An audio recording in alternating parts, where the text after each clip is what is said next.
Hace muchos años, el elder Marky E. Peterson, miembro del Quórum de los 12 Apóstoles, comenzó un discurso con este ejemplo hipotético. Kenneth y su esposa Lucille son buenas personas, honradas y con valores elevados. Sin embargo, no van a la iglesia y consideran que pueden ser suficientemente buenos sin ella. Enseñan a sus hijos a ser honrados y virtuosos y se dicen a sí mismos que eso es lo único que la iglesia haría por ellos. Y además, insisten en que necesitan disponer de los fines de semana para las actividades recreativas de la familia y que la iglesia sería un estorbo. Mi mensaje de hoy tiene que ver con esas personas buenas y religiosas que han dejado de ir a sus iglesias y de participar en ellas.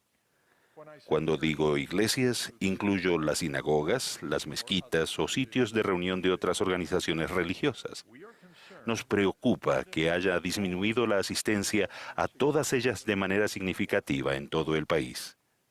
Si dejamos de valorar a nuestras iglesias por cualquier razón, estamos amenazando nuestra vida espiritual, y el que un número importante de personas se aleje de Dios limita de sus bendiciones a nuestros países.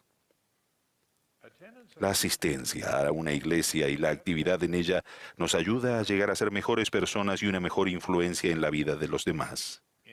En la iglesia se nos enseña a aplicar principios religiosos y aprendemos unos de otros. Un ejemplo persuasivo es más poderoso que un sermón. Y nos fortalecemos al asociarnos con personas que piensan como nosotros. Como leemos en la Biblia, al asistir a la iglesia y participar en ella, nuestros corazones se unen en amor. Las escrituras que Dios ha dado a los cristianos en la Biblia y en la revelación moderna enseñan claramente la necesidad de una iglesia. Ambas indican que Jesucristo organizó una iglesia y consideró que la misma proseguiría su obra después de él. Llamó a 12 apóstoles, les dio autoridad y llaves para dirigirla. En la Biblia aprendemos que Cristo es cabeza de la iglesia y sus oficiales están para ayudar a perfeccionar a los santos para la obra del ministerio, para la edificación del cuerpo de Cristo. Ciertamente la Biblia es clara respecto al origen de una iglesia y de la necesidad de ella en la actualidad. Algunos dicen que asistir a las reuniones no les ayuda. Otros dicen cosas como, hoy no aprendí nada, nadie fue amable conmigo, o me ofendieron. Las decepciones personales no debieran mantenernos alejados de la doctrina de Cristo, quien nos enseñó a prestar servicio, no a recibirlo. Con esto en mente, otro miembro describió su punto de vista para asistir a la iglesia. Él dijo, hace años cambié mi actitud en cuanto a asistir a la iglesia. Ya no voy solo por mi bien. Ahora pienso en los demás. Hago lo posible por saludar a las personas que están sentadas solas, dar la bienvenida a los que nos visitan y ofrecer mis servicios para cualquier asignación. En resumen, voy a la iglesia cada semana con el propósito de ser activo, no pasivo, y de ser una influencia positiva en la vida de otras personas. El presidente Spencer W. Kimball enseñó que no vamos a las reuniones del domingo para que se nos entretenga, ni siquiera simplemente para que se nos instruya, sino que vamos a adorar al Señor. Esta es una responsabilidad individual. Si les parece que la reunión fue un fracaso, es porque ustedes habrán fallado. Nadie puede adorar al Señor en nombre de ustedes, sino que ustedes mismos deben hacerlo y esperar en el Señor. La asistencia a la iglesia puede abrir el corazón y santificar el alma. En una iglesia no prestamos servicio solos o según nuestro interés o lo que nos convenga, sino que solemos hacerlo en equipo. Al servir, el cielo nos brinda oportunidades para elevarnos por encima del individualismo de esta época. Servir con ese orden nos ayuda a superar el egoísmo personal que puede retrasar nuestro crecimiento espiritual.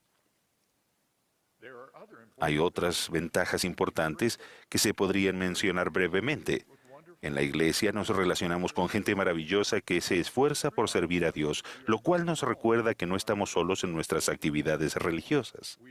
Todos necesitamos relacionarnos y las amistades en la iglesia son algunas de las mejores que nosotros, nuestro cónyuge y nuestros hijos podemos tener.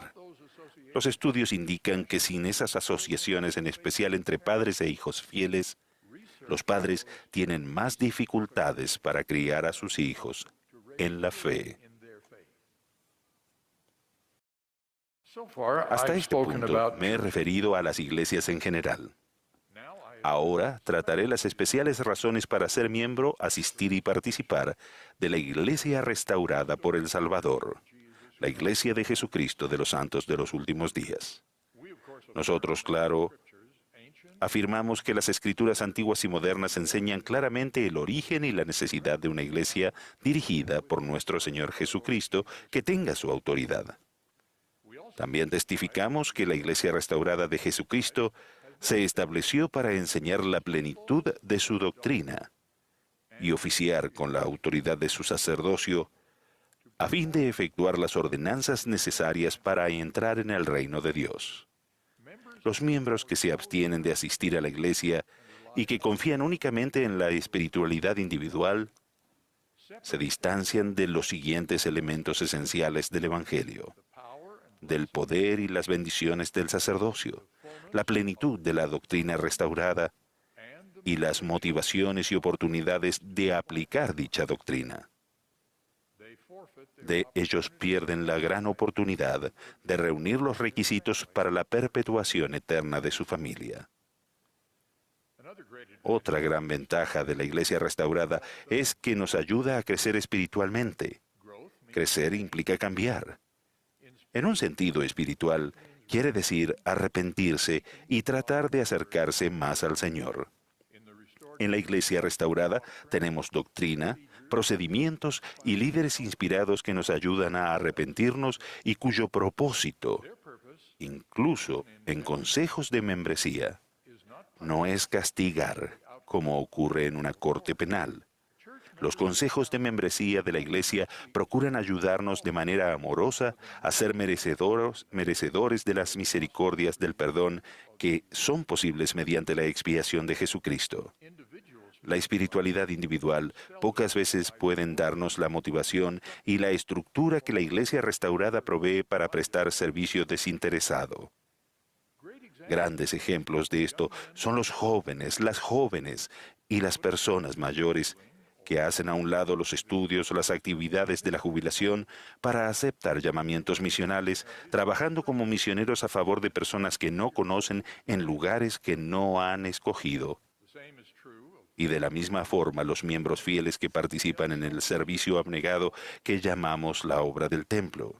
Ninguno de estos servicios sería posible sin la iglesia, pues ésta los patrocina, organiza y dirige.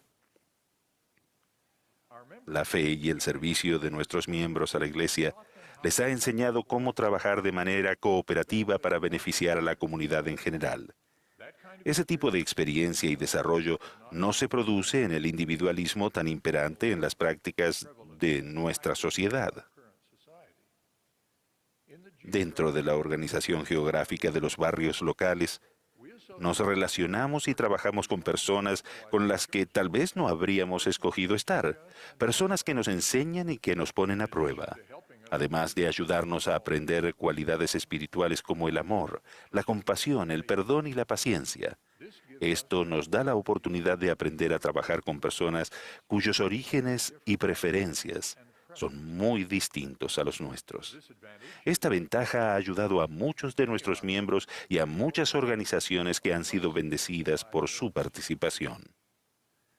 Los santos de los últimos días son conocidos por su capacidad de liderar iniciativas de cooperación y de unirse a ellas. Esta tradición tiene sus orígenes en nuestros valientes pioneros que colonizaron las tierras entre las montañas y establecieron la apreciada tradición de la cooperación abnegada para el bien común. La mayoría de las labores humanitarias caritativas deben realizarse aunando esfuerzos y gestionando recursos individuales a gran escala. La Iglesia restaurada hace esto con su enorme iniciativa humanitaria en todo el mundo, la cual incluye artículos escolares, suministros médicos, dar de comer al hambriento, atender a los refugiados, ayudar a revertir los efectos de las adicciones y muchísimo más. Los miembros de nuestra Iglesia son conocidos por los proyectos de manos que ayudan cuando se producen desastres naturales. El ser miembro de la Iglesia nos permite ser parte de este tipo de labores. Ellos también pagan ofrendas de ayuno para ayudar a los pobres. Además de sentir paz y gozo por medio de la compañía del Espíritu, nuestros miembros asistiendo a la Iglesia gozan de los frutos de vivir el Evangelio, tales como las bendiciones de vivir la palabra de sabiduría o la prosperidad material y espiritual que se promete por vivir la ley del diezmo. También disponemos de la bendición que es el consejo de líderes inspirados. Para coronar todo esto, contamos con las ordenanzas autorizadas del sacerdocio necesarias para la eternidad, incluida la Santa Cena que recibimos cada día de reposo. La ordenanza suprema de la Iglesia restaurada es el sempiterno convenio del matrimonio, que posibilita la perpetuación de las gloriosas relaciones familiares. El presidente Nelson enseñó este principio de una forma memorable. Él dijo, no podemos llegar a la presencia de Dios con solo desearlo. Debemos obedecer las leyes sobre las que esa bendición se basa. Una de esas leyes es adorar en la iglesia cada día de reposo. Nuestra adoración y el poner en práctica los principios eternos nos acerca más a Dios y magnifica y amplifica nuestra capacidad de amar. Parley P. Pratt, uno de los apóstoles originales de esta dispensación, describió cómo se sintió cuando el profeta José Smith explicó estos principios. Él dijo, sentí que en verdad Dios era mi Padre Celestial y que Jesús era mi hermano y que la esposa de mi corazón era una compañera eterna e inmortal. Un amable ángel ministrante que me fue dada como consuelo y como corona de gloria para siempre jamás. En resumen, ahora podía amar con el espíritu y también con el entendimiento.